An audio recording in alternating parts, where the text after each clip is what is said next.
Assalamualaikum warahmatullahi wabarakatuh. Sekarang saya sedang berada di Museum Taman Prasasti yang terletak di Jalan Tanah Abang 1 nomor 1 Jakarta Pusat. Yang mana museum ini bertepatan dengan lokasi di belakang kantor Wali Kota Jakarta Pusat. Konon katanya pada zaman dahulu tempat ini atau museum ini itu banyak sekali terdapat makam-makam para pembesar atau para bangsawan pada zaman Hindia Belanda, dan juga terdapat beberapa makam dari para bangsawan Inggris seperti istrinya Raffles dan juga beberapa pembesar daripada zaman penjajahan Belanda pada saat itu. Maka daripada itu, ikuti terus perjalanan kami.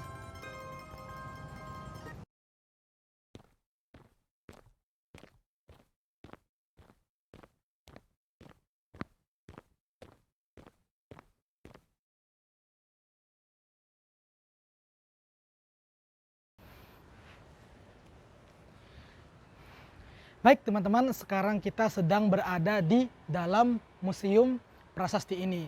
Untuk mengetahui informasi terkait apa yang ada di dalam museum ini, mari sama-sama kita mendengarkan informasi dari Bapak tour guide-nya. Selamat menonton. Baik teman-teman, sekarang kita sedang bersama tour guide daripada makam ini. Nah, untuk mengetahui informasinya, bagaimana sih Pak sejarah daripada makam ini gitu? Mohon dijelaskan kepada pemirsa yang menonton ini, Pak.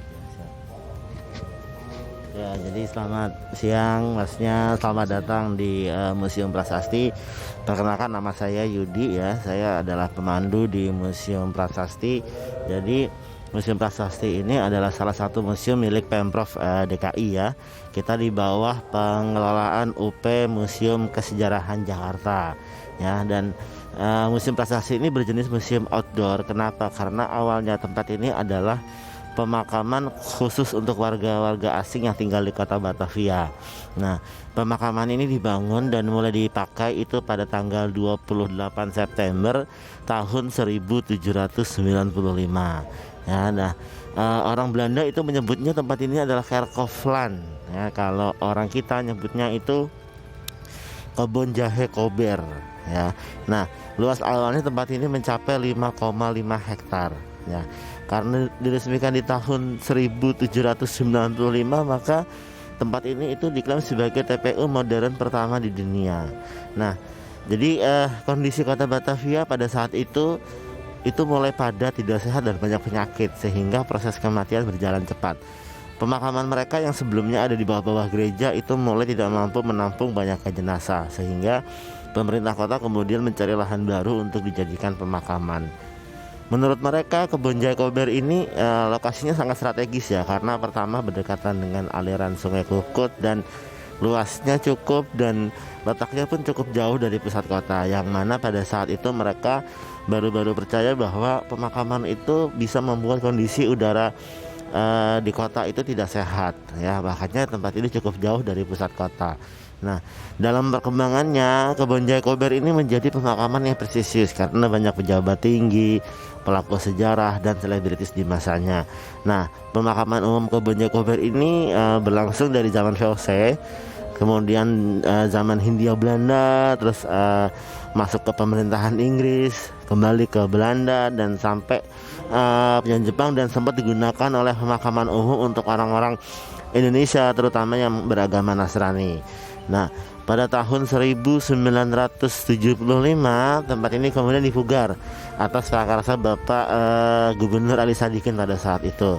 Nah, kurang lebih 2 tahun itu jenazah ada yang dipindahkan ke Tanah Kusir, ada yang dipindahkan ke Menteng Pulo, tapi ada juga yang dipindahkan ke pemakaman umum keluarga mereka masing-masing. Nah, setelah semua jenazah diangkat, batu-batu nisannya ditata ulang dan kemudian diresmikan jadi Museum Prasasti pada tanggal 9 Juli tahun 1977 dengan luas hanya 1,3 hektar. Nah, itu sejarahnya. Baik, terima kasih. Ya, tadi teman-teman telah kita dengarkan beberapa penjelasan dari beliau bahwasanya museum ini itu memiliki sejarah yang begitu panjang ya Pak. Mulai dari zaman, jadi terdapat beberapa makam pembesar atau bangsawan dari zaman Hindia Belanda atau dari VOC gitu ya Pak. Hingga sampai sekarang makam ini itu mengusung konsep outdoor ya Pak. Oke, baik. Ya seperti itu teman-teman. Itu penjelasan dari bapaknya gitu. Jadi nanti akan kita kupas lagi beberapa hal terkait makam ini gitu. Terima kasih.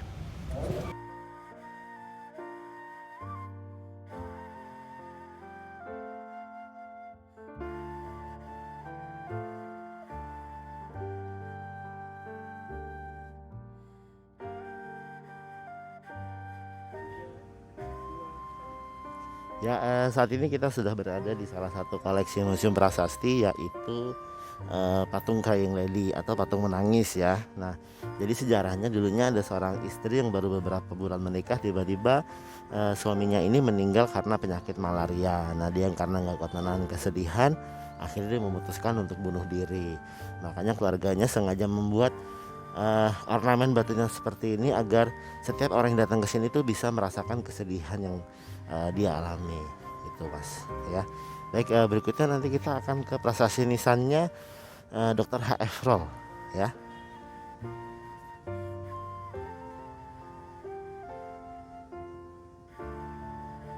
Nah, di sebelah kanan saya ini adalah prasasti nisannya Dr. H.F. Roll atau nama kepanjangannya Dr. Hermanus Frederick Roll. Nah, Dr. H.F. Roll ini adalah seorang dokter yang dulunya pernah ditugaskan untuk menjadi kepala sekolah di sebuah sekolah yang namanya Dokter Jawa. Nah, ketika dia menjabat menjadi kepala sekolah di sana, dia prihatin ya terhadap sekolah tersebut karena lulusannya itu ternyata hanya sebatas kayak mantri atau perawat. Makanya dia mengusulkan ke pemerintah Belanda agar sekolah tersebut dinaikkan stratanya, dan akhirnya pada tahun 1902 sekolah tersebut kemudian dinaikkan stratanya dan kemudian namanya pun diganti ya jadi Stovia ya karena Stovia ini lulusannya sudah bisa disebut dokter ya. Dan di Stovia inilah lahir perkumpulan pertama, yaitu Budi Utomo, dan saat ini nama Stovia sudah dinasionalisasikan menjadi Fakultas Kedokteran Universitas Indonesia, dan gedungnya sendiri sekarang jadi museum ya, namanya Museum Kebangkitan Nasional.